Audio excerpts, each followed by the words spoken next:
Hello everybody and welcome to the Wednesday preview. Quite unusually that it is a Wednesday here for the Monaco Grand Prix, and we start with horrible news. The three-time Formula 1 World Champion Niki Lauda sadly passed away yesterday, and our thoughts are with his friends and of course his family, and with the Mercedes team this weekend, who he's worked so closely with over the past 4 years to provide a multiple of world championships.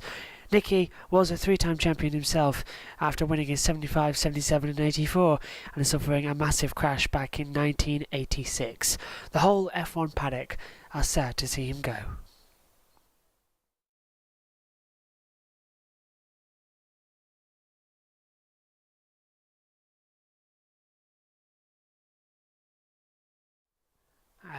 Tricky situation for us all, as you can expect. We raced earlier on in the year in Australia with the news of Charlie Whiting's death, and now of Niki Lauda's, and you can probably see why I haven't got a sound card on, because the entire Formula 1 paddock is showing a tribute to Niki and his favourite colour, and we are too.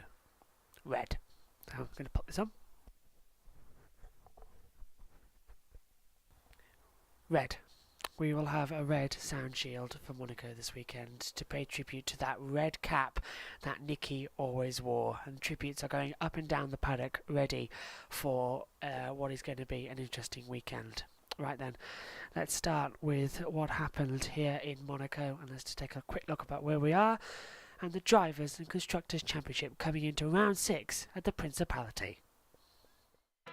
Formula 1 moves away from Spain then and onto the Principality of Monte Carlo for round 6 of the season, and what a place to race in the streets of Monaco. Round 6 of the season, as we say here.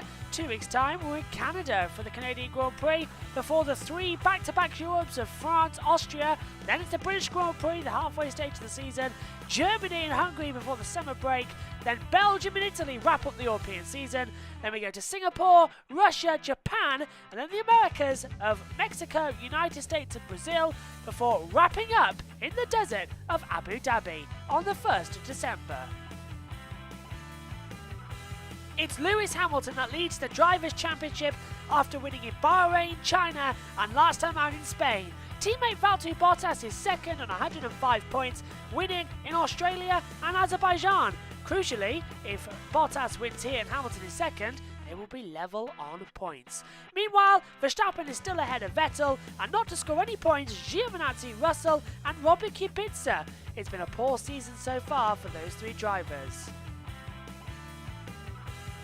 And in terms of the Constructors Championship, Mercedes winning 5 Grand Prix in a row to start the season.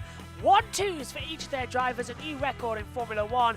Every team has scored points, bar the Rocket Williams Racing. It's Mercedes, Ferrari, Red Bull, McLaren and Racing Point the top 5, from Haas, Alfa, Renault, Toro Rosso and then the Williams in 10th.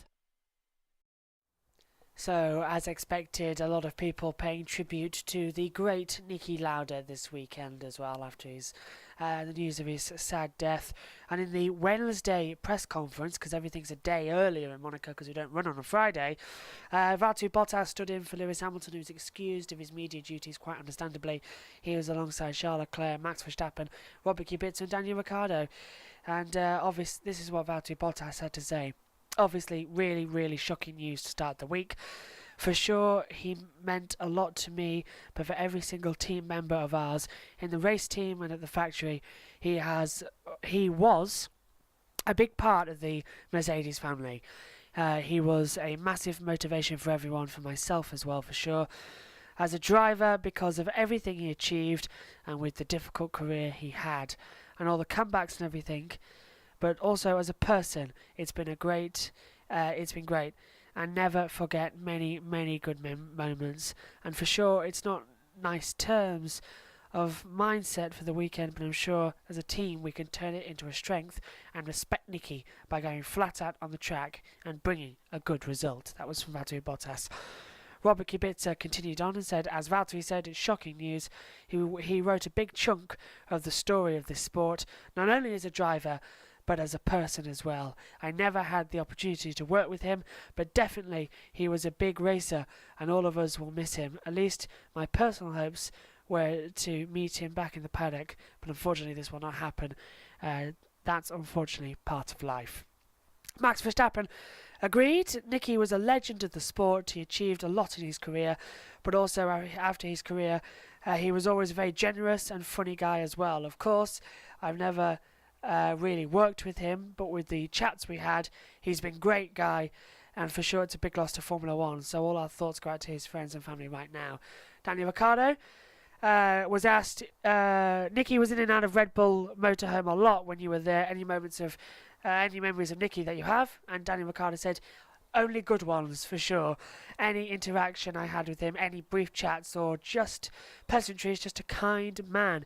Most of the world that follows motorsport knows him as the racer for sure, and everything he went through, which was astonishing to say the least. But my personal moments with him were always kind. For a few years we were competitors, but yeah, never a bad thing to say.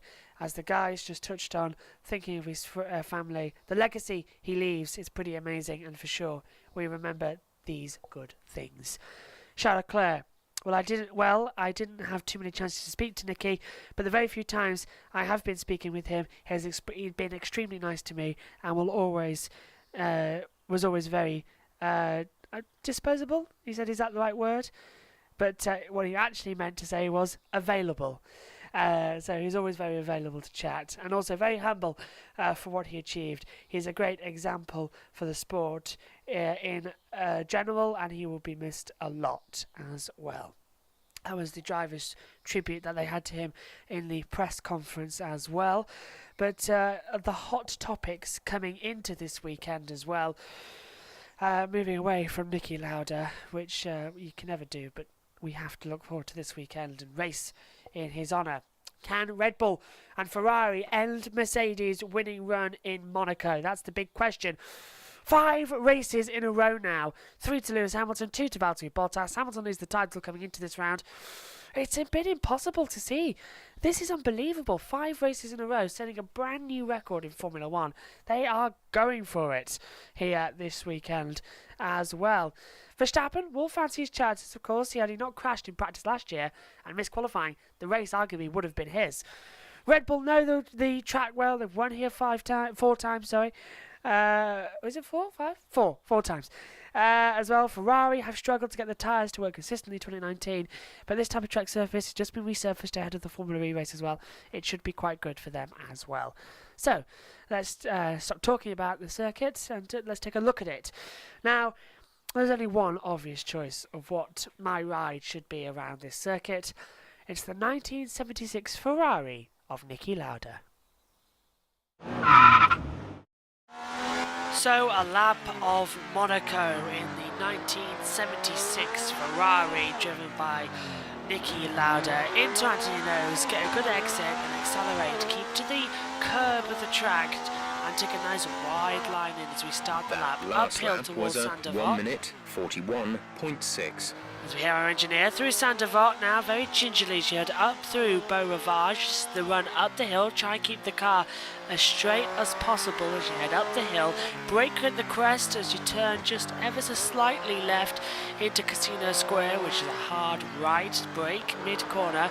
Avoid the bump on the left-hand side of the track as you head down towards Mirabeau hairpin, drop all the way down second gear, even in a Formula 1 car from the 70s, it's the same as it is today, into the Lowe's hairpin, a very tight, just 30 miles an hour corner. Coming now into Portier 1 and 2, dropping downhill now to sea level. The sea's just on the right there, as you can see. Through Portier, that's where Senna crashed back in 1988. Through the wonderful tunnel, let's listen. Take it very easy. Burst back into the sunlight, your eyes adjust as you come down to the Nivelle chicane, heavy on the brake, turn in, a left, keep it right, flick it left, you're already on the power by now. The only straight bit of the track is the run down towards to back, lift off through to back, fly in, and then the swimming pool section as well. left, right, flat out from long car. I don't want to risk it though, trying to get this lap right. Through into the second part of the swimming pool section, so where Max Verstappen is going to go for the past 2 years, winning. It's a very easy part of the track to get wrong. Into Raskassen, they've straightened it out a lot more in the past 10 years, and the last corner of Anthony Noakes, again, very tight, and you can easily whack the barrier at the exit. Curved start finish straight, keep it towards the line, and across the line for a lap of the Monaco Grand Prix Street Circuit.